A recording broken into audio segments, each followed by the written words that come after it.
السلام عليكم ورحمة الله وبركاته، الله يعطيكم العافية جميعًا دون استثناء طبعًا. باعرف إنه الغياب طال وما يقارب ال3 شهور، لكن عُدت اليوم بقوة وبإصرار وبالتزام أكبر إن شاء الله، بتفرُّع شامل راح أتفرّع بشكل كلّي بطريقة الشرح، سواء كان عن استراتيجيات أو حتى عن شرح المؤشرات بشكل خاص، واستخدامي لمنصات التداول راح يكون برضه كمان متفرّع إن شاء الله، راح يكون على الIQ Option وOlimbiTrade والتفرُّع إلى منصات أخرى بإذن الله. الآن دون أي مقدمات حتى لا أطيل على هذه البداية، راح أتحدث حول الاستراتيجية اللي أنتم شفتوها في العنوان. إن شاء الله هاي الاستراتيجية بتستخدم 3 مؤشرات، من ضمنها مؤشرين اللي هم مؤشرات اتجاه، وعندنا مؤشر متذبذب. خلينا بشكل مباشر نحطهم حتى يتضح معنا الأمر. أول مؤشر بنستخدمه اللي هو الEMA. الEMA يا جماعة الخير هو فقط بالنسبة إلي أنا كأحمد يقيس إلي الاتجاه العام، وحتى وإن كان اتجاه لحظي فهو بصراحة يقيس ويحدد منطقة انطلاق الصفقة. بالنسبة إلي دائما أي شيء بشرحه بخصني أنا كأحمد لم أتعلمه بصراحة من أي شخص، قمت بتحليله بشكل شخصي حسب تجربتي. الآن المؤشر الآخر اللي يقوم ب يعني إعطائي الصورة النهائية لاختيار نقطة الانطلاق بالصفقة اللي هو الجاتور، تمام؟ وللتأكيد اللي هو مؤشر المتذبذب اللي هو الويليامز ده. طيب، هسا إيش أنا بدي أعمل بعد ما قمت بزراعة هذه المؤشرات، وما هي القواعد اللي بتمشي عليها استراتيجيتي، وكيف الآلية اللي أنا بمشي عليها؟ حاضر. أول شيء أقوم بإعادة ضبط الألوان الخاصة لكل مؤشر وليس المعيار، يعني كل شيء أنا قمت بوضعه من المؤشرات يبقى بضبطه الافتراضي. هاي أهم نقطة، يعني كل شيء أنت شايفه منضبط هون بتخليه زي ما هو، لا تترك، لا يعني لا تلعب فيه. أول شيء خلينا نضبط اللي هو الويليامز. أنا بفعل خطوط اللي هي العلوية والسفلية زي ما احنا شايفين بالمناطق هاي، وأقوم بتغيير نمط العرض لهذا المؤشر اللي هو أقوم بوضعه خطي، وأقوم بتغيير اللون حتى يكون أكثر دقة وأكثر حدية في الرؤية للون الأصفر. وأنا هيك بالنسبة لي انتهيت من تغيير ضبط اللي هو الويليامز. الآن أقوم بإعادة ضبط الEMA فقط بتغيير اللون. أنا راح أجعله لون أزرق طبعا بحدية أكبر، لأنه هو الأساس بالشيء اللي أنا راح أقوم بتحديده بخصوص الاستراتيجية، أو عفوا بخصوص الصفقة. وبعدين بروح على مؤشر الجاتور، بحاول إني أغير الألوان اللي هو هذا اللي هو الفك العلوي، أخليه لون أخضر، وبغير اللي هو الأسنان للون الأصفر فهو بيعطيني المتوسط. بقوم بتغيير اللون المتقعر اللي هو بيقيس إلي نبض الهبوط، تمام؟ الآن بعد ما قمت بضبط جميع المؤشرات، هذا الشيء النهائي اللي بيعطيني إياه المؤشرات بشكل عام. طيب، الآن يا أبو حميد كيف بدك تشرح لي وكيف بدك توصل لي المعلومة؟ طبعا شوي الأمور يعني فيها زخم، إلا أنه أنت بعد ما تطبق هذا الشيء راح تلاحظ أنه في عندك يعني شوية فهم بشكل أسرع للموضوع بعد ممارستك بالتأكيد. أول شيء يا جماعة إحنا بهمنا اللي هو زي ما حكيت لكم الEMA اللي بيقيس إلي اتجاه العام للسعر بغض النظر عن المدة الزمنية لكل شمعة. فأنا الآن راح أستخدم اللي هي شمعة الدقيقة، وهي تعتمد الاستراتيجية على هذه الشمعة. في البداية أنا بدي أفهم النقطة الأساسية من هذه الاستراتيجية، هو الاعتماد على خط الEMA. طيب، خط الEMA فقط يأخذ إلي الانقطاع الشامل أو الانقطاع الكلي لخطوط الوسط المتحرك لمين؟ لخط الجاتور، تمام؟ طيب، هسا على سبيل المثال خليني أشرح لك عشان توصلك الفكرة. في هذه المنطقة، تمام؟ في هذه المنطقة قام خط الEMA بالاختراق الكلي من الأسفل للأعلى لجميع خطوط الوسط المتحرك للجاتور وصولا إلى هذه الشمعة. يعني عند هذه الشمعة تم اختراق هذا الخط الأزرق لجميع الخطوط. الآن إيش اللي بدي إياه؟ إنه في هذه النقطة أنا أعتبر إنه هاي نقطة الصفر. تمام؟ هاي اللي هي نقطة الصفر. طيب الآن بعد ما قمت بتحديد نقطة الصفر، كيف يمكنني أن أقوم بتحديد اتجاه الصفقة؟ تحديد اتجاه الصفقة يكون بعد تحديد 5 شمعات اللي هي بعد تحديد نقطة الصفر بهذا الشكل. طيب هسا شو اللي صار؟ اللي صار إنه أنا بعد ما وصلت لنقطة الصفر لن أقوم بصفقة، بل أنتظر وين صار في عندي تعديل، أو ما هو التعديل الذي حصل بعد تحديد نقطة الصفر وبعد اختراق هذا الخط للخطوط الثلاث الموضوعة في مؤشر الجاتور. طيب الآن لو إحنا لاحظنا وقمنا برسم خط آخر في هذه المنطقة، تمام، بهذا الشكل، لوجدنا أنه موضع خط مؤشر ويليامز قد اخترق أو كان في منطقة بعيدة جدا عن اللي هو الخط المرسوم لل20 اللي احنا شايفينها. تمام، خليني أنا أحط لك عليها دائرة اللي هي هاي. هسه هذا الموضع يدل هذا الموضع يدل على أن اتجاه السعر بعد ربع ساعة، يعني بنسبة عالية جدا بدقته، أنه راح تكون هي للأعلى. تمام. طيب لو كان هذا الخط ليس في هذه المنطقة، بل كان في منطقة المتوسط لحركة الويليامز، أي بمعنى في هذه المنطقة، خلينا أحط لك عليها مربع عشان تركز، اللي هي المنطقة هاي. طيب الآن إذا كان مؤشر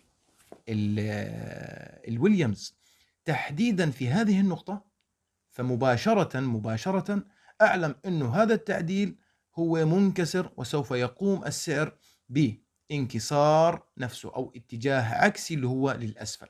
طيب خلينا أمسح لك كل هاي الأشياء وأعيد لك إياها بشكل يعني سلس أكثر، بشكل مبسط أكثر.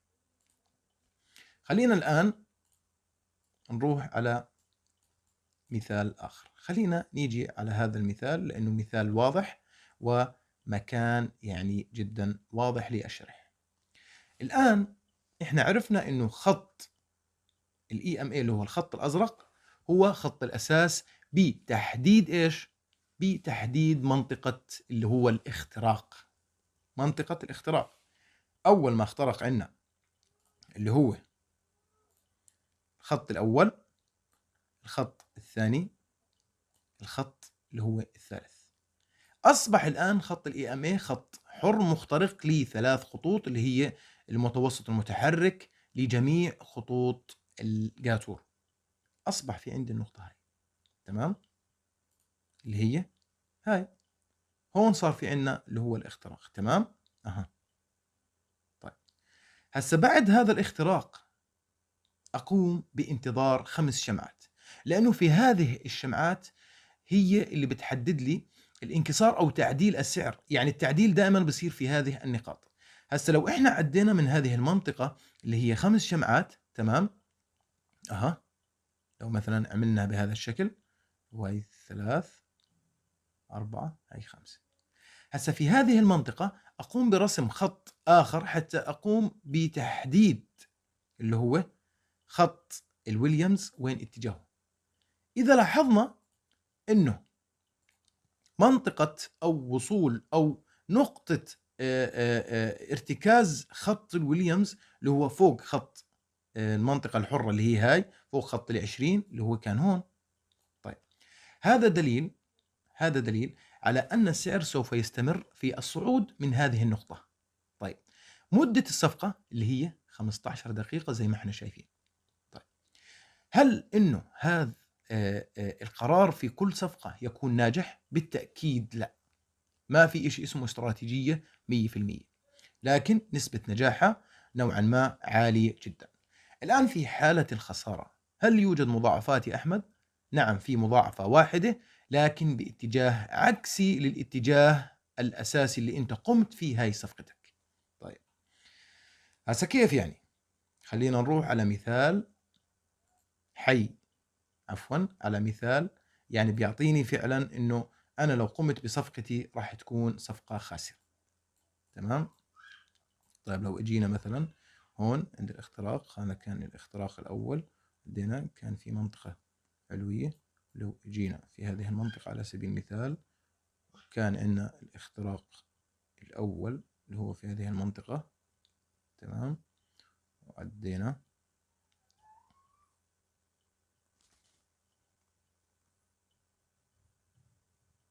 طيب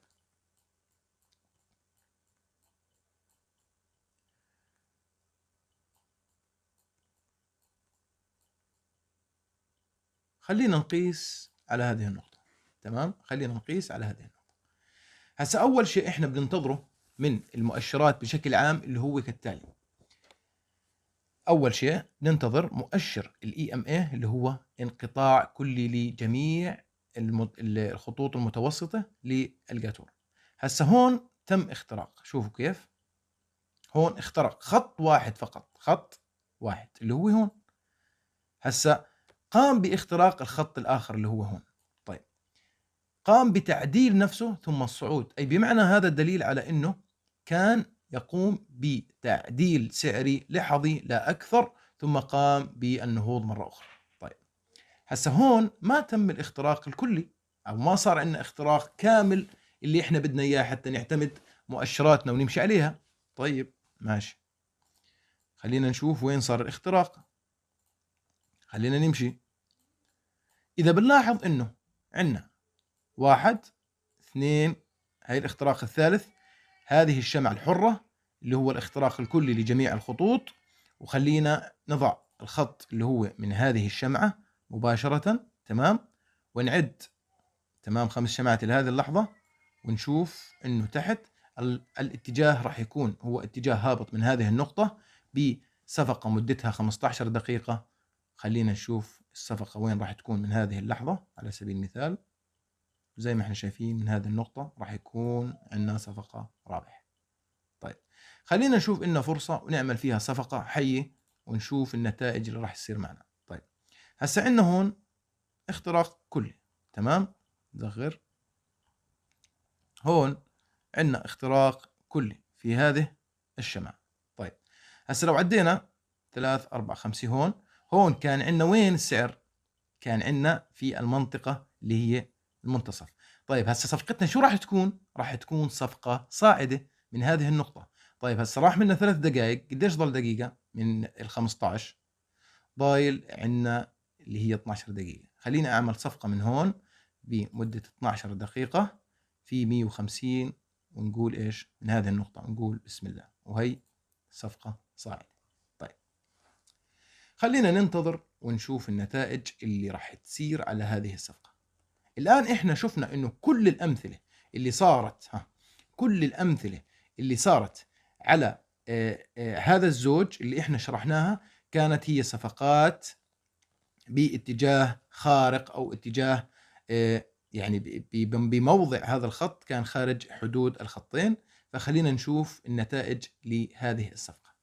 هذه الصفقة طبعا راح تكون صفقة صاعدة. خليني أنا أعمل تسريع للفيديو حتى ما أطيل عليكم، وإن شاء الله راح نشوف النتائج، وأوقف التسريع قبل في دقيقة.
رجعنا طبعًا زي ما إحنا شايفين إنه في منطقة التفاوض اللي صارت أو منطقة التعديل، عند النقاط اللي إحنا زرعناها بالتحديد أصبح في عندنا اللي هو الانتقال زي ما إحنا شايفينها، الانتقال المباشر والملحوظ وبشكل كبير جدًا عند هذه النقاط، لأنه النقاط اللي إحنا خسرناها اللي هي اختراق هذا الخط اللي هو الخط الأزرق الEMA لخطوط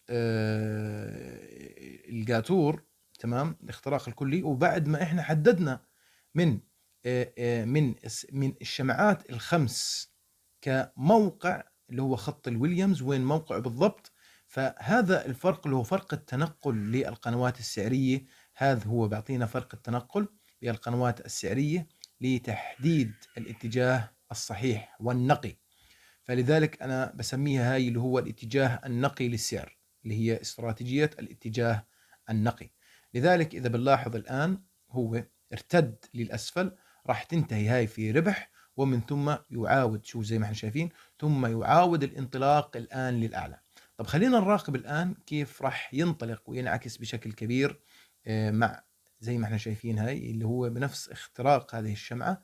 خلينا فقط ننتظر بعض الدقائق حتى نشوف الاتجاه الصحيح أو النقي لهذا الزوج بالوقت الحالي. خلينا الآن نشوف، ننتظر.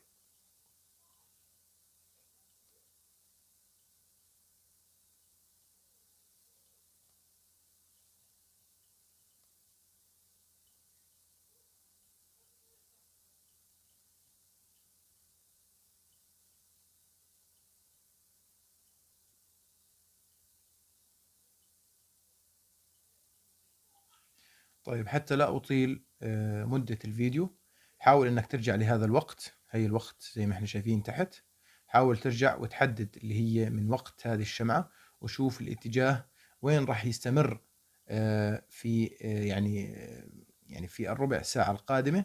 شوف حتى لا أطيل راح أوقف هذا الفيديو. الله يعطيكم ألف عافية. طبعا هذا الفيديو أنا يعني فقط حتى أخليكم شوي تتنشطوا معي، طبقوا على حساباتكم التجريبية دون أن تطبق على حسابك الحقيقي إلا بعد التجربة المستمرة والتأكد من نتائج هذه الاستراتيجية وعلى مسؤوليتك الخاصة. والله يعطيكم ألف ألف ألف عافية.